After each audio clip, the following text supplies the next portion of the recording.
창원 39사단 이전터에 대한 토지 이용 계획이 공개됐습니다. 공공용지가 부족한데도 아파트 입주민을 위한 배치여서 논란이 되고 있습니다. 메르스 사태로 농어촌 체험마을이 된서리를 맞고 있습니다.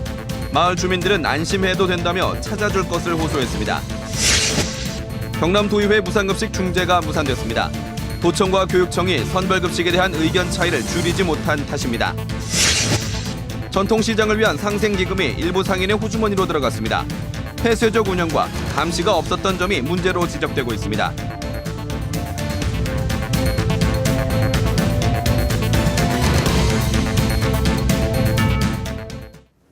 안녕하십니까. 이어서 경남 소식입니다. 창원 39사단에 이전하는 자리에 대한 토지 이용 계획이 공개됐는데요. 공원 용지가 턱없이 부족한 것으로 드러났습니다. 그나마 얼마 안 되는 공원마저도 아파트 입주민을 위한 배치여서 논란이 일고 있습니다. 보도에 박상현 기자입니다. 다음 달부터 개발에 들어갈 창원시 39사단 터입니다. 아파트 6,100가구와 상업시설, 학교, 공원이 들어섭니다. 이 가운데 공원 비율은 5.3%, 가까운 김해 유라신도시의 공원 비율 9.3%의 절반 수준입니다. 도시숲을 비롯해 도심에서 공원 비중을 확대하는 최근 추세에도 역행합니다. 지금 창원 중앙을 중심으로 해서 형성되어 있는 굉장히 넓은 용지공원이나 올림픽 체육공원이나 이러한 공원들처럼 저쪽 구역에도 39사단 주변에도 이러한 공원이 필요하고 얼마 안 되는 공원도 아파트 입주민을 위한 정원으로 전락할 가능성이 큽니다. 공원이 개발 지역 한가운데 있는 데다 아파트 단지에 둘러싸여 있기 때문에 일반 시민들은 공원으로 접근하기 어렵게 배치돼 있기 때문입니다. 좀 더 적극적으로 끌어들여서 하천변까지 이어준다든지 또 상업용지 사이에 적절히 배치를 해줘서 걷는다든지 이런 것까지 우리가 연결해준다면 훨씬 더 좋은 계획이 되지 않을까. 하지만 창원시는 특화된 공원으로 조성될 예정이고 사유화될 가능성은 없다는 입장입니다. 세 개의 축이 또 형성이 되니까 도로축이 도로망이 세 개의 축을 갖다 우리가 또 형성을 해놨으니까 접근성이 오히려 형성이 될 수 있도록 그렇게 조치해 놨다 입니까? 창원시는 전문가의 자문을 거치겠다는 입장이지만 부족한 공원 면적과 위치 논란은 계속될 것으로 보입니다. KBS 뉴스 박상현입니다. 경남 첫 메르스 확진자인 115번 환자가 4차 검사에서 음성으로 나와 상태가 호전되고 있습니다. 경상남도 메르스 대책본부는 메르스 115번 환자로 음압병상에 입원 중인 70대 여성에 대해 어제 실시한 4차 검사에서 음성 판정이 나왔다고 밝혔습니다. 경남에서 유일한 메르스 115번 환자는 지난 11일 확진 이후 2차 검사는 양성, 3차는 양성보다 바이러스 검출 빈도가 낮은 의양성 판정을 받았습니다. 경남적 메르스가 진정 국면을 보이는 가운데 내일은 관리 대상자가 대거 해제됩니다. 경상남도 메르스 대책본부는 오늘 메르스 의심자 6명을 검사해 모두 음성 판정이 나왔다고 밝혔습니다. 대책본부는 현재 자택격리 301명, 병원격리 88명이며 전체 관리 대상은 어제보다 9명이 증가한 707명이라고 밝혔습니다. 경남 대책본부는 내일은 이달 초 메르스 확산 초기에 접수된 의심자 가운데 잠복기를 넘긴 200여 명이 관리에서 대거 해제된다고 밝혔습니다. 메르스 사태가 길어지면서 농어촌 체험마을도 된서리를 맞고 있습니다. 마을 주민들은 여름 휴가철을 앞두고 고향 같은 마을에 안심하고 오실 것을 호소하고 있습니다. 오종호 기자의 보도입니다. 농촌 체험마을이 한적합니다. 연간 3만여 명이 다녀가는 곳이지만 메르스 여파를 피해가지 못했습니다. 학생 중심의 단체 예약이 취소되면서 식당과 숙소도 텅 비었습니다. 5월 말부터 취소가 들어오기 시작하는 거예요. 그런데 6월 달 되니까 구체적으로 한 2,300명 정도가 일시에 취소가 들어왔습니다. 사천의 농촌 체험 마을도 메르스 발생 뒤에는 찾는 사람이 없습니다. 이달 들어 연기하거나 취소한 인원만 600여 명이나 됩니다. 체험객이 오지 않으니 뗏목도 강가로 못 가고 묶여 있습니다. 실제 농림축산식품부 조사 결과 이달 들어 전국 농촌체험마을의 예약이 90% 이상 취소됐습니다. 농산물 판매마저 뚝 끊기자 주민들은 주말과 여름휴가 때 농어촌 체험마을을 이용해 줄 것을 호소하고 있습니다. 오시는 분들은 아무래도 그 부담감을 갖지 않을까 뭐 생각은 하고 있습니다. 그렇지만 농촌 체험에서는 그게 오히려 그 심신 건강하면은 메르스도 이기지 않을까 하는 뭐 그런 생각을 가지고 있습니다. 정부는 휴가철을 앞두고 맞춤형 체험단을 운영하는 등 농어촌 관광을 집중 유도하기로 했습니다. KBS 뉴스 오종우입니다. 경남 도의회 무상급식 중재가 결국 무산됐습니다. 도청과 교육청이 선별급식에 대한 의견 차가 컸기 때문인데요.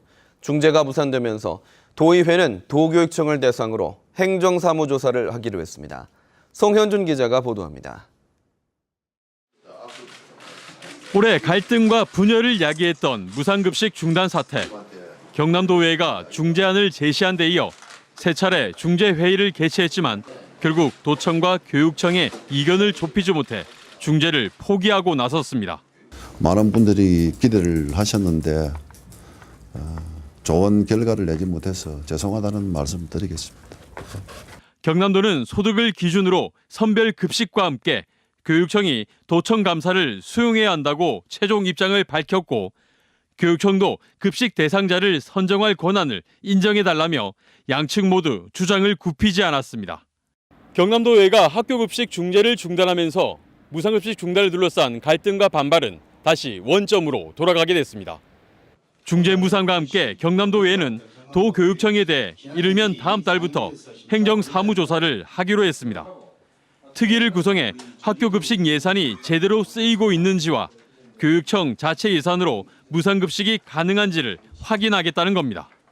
예산 운영 부분에 있어서 새롭게 좀 점검을 해야 될 필요성이 많이 있다라는 것이 우리 예결특위에 소속됐던 의원님들의 또 공통된 의견이기도 했고. 도의회 중재가 무산되면서 경남의 각 학교에서 사흘부터 시작된 유상급식은 계속 이어지게 됐습니다. KBS 뉴스 송현준입니다.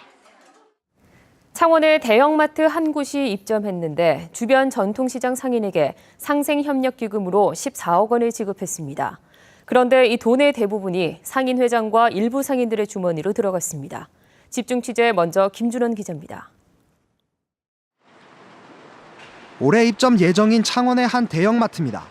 지난 2012년 5월 이 업체는 입점 과정에서 인근 전통시장 3곳 상인회장과 상생협약을 맺었습니다.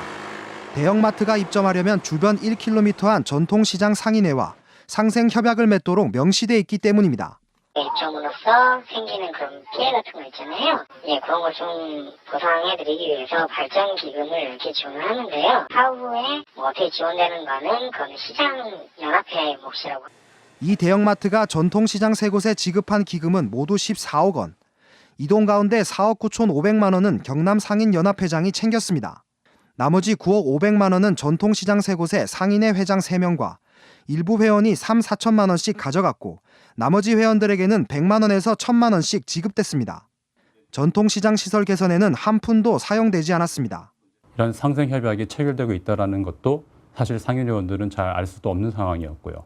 그렇기 때문에 이런 발전기금이 들어왔을 때 일반 상인회원들한테는 알리지 않고 검찰은 업무상 횡령 혐의로 경남 상인연합회장을 구속 기소하고 상인회장 3명과 회원 등 7명을 불구속 기소했습니다. KBS 뉴스 김준원입니다. 이처럼 전통시장 상생기금이 일부 상인들의 몫으로 돌아간 것은 상인회의 폐쇄적인 운영 탓인데요. 일부가 상인회를 끼리끼리 운영하는 데다 어떤 감시도 받지 않고 있었습니다. 이어서 손은혁 기자가 취재했습니다. 35년 된 창원의 한 전통시장. 대형마트가 준 발전기금 약 2억 원의 존재를 상인 대부분은 모르고 있습니다. 확인하는 건 없어요. 혹시 그 내용을 혹시 들어보셨어요? 제가 전혀 모르고. 상인회의 폐쇄적인 구조 때문에 가능한 일입니다. 이 시장에는 40여 개 점포가 있지만 현재 상인회 회원은 불과 5명. 감사나 이사 같은 임원도 선임되지 않고 이사회도 열리지 않습니다. 이사회가 있더라도 친분으로 구성되는 경우가 많아 외부 감시 기능이 없는 겁니다. 상인회에서 1억 4천여만 원 횡령이 일어난 또 다른 시장도 마찬가지. 상인회 업무가 회원에게조차 투명하게 공개되지 않습니다. 전혀 모르셨네요. 네, 그전에는 몰랐어요. 적발된 상인회들이 대형마트와 체결한 상생협력 사업계획서에는 매출 증진이나 유통기법 교육 등의 내용은 있지만 기금에 대한 내용은 없습니다. 때문에 상인회는 상인들에게 기금 지급 사실을 숨기거나 액수를 속일 수 있습니다. 자치단체도 사실상 손을 놓고 있습니다. 대형 유통업체와 전통시장의 상생이 조례로 명시돼 있지만 상인회 관리는 안 되고 있습니다. 기금을 주고 받는 내용을 쌍방에서 노출을 굉장히 꺼리고 있습니다. 그래서 저희들이 알 수가 없어. 경남 지역의 전통시장은 180여 곳, 상생협력기금이 전통시장 시설 투자에 사용되고 관련 내용도 대형마트 측에서 공개해야 한다는 지적이 일고 있습니다. KBS 뉴스 손원혁입니다.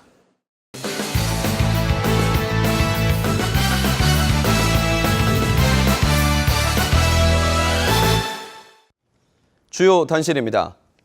경남에서 메르스와 관련한 허위사실 유포가 잇따라 경찰이 엄정 대응 방침을 세웠습니다. 경남지방경찰청은 김해와 거제, 통영지역 병원 4곳에 해당 병원에 대한 허위 사실이 사회관계망 서비스를 통해 전파되고 있다는 고소장이 제출됐다고 밝혔습니다. 경찰은 SNS에 떠도는 내용은 해당 병원과는 상관이 없다며 허위 사실 유포자에게 업무 방해죄를 적용하는 등 엄정 대응하겠다고 설명했습니다.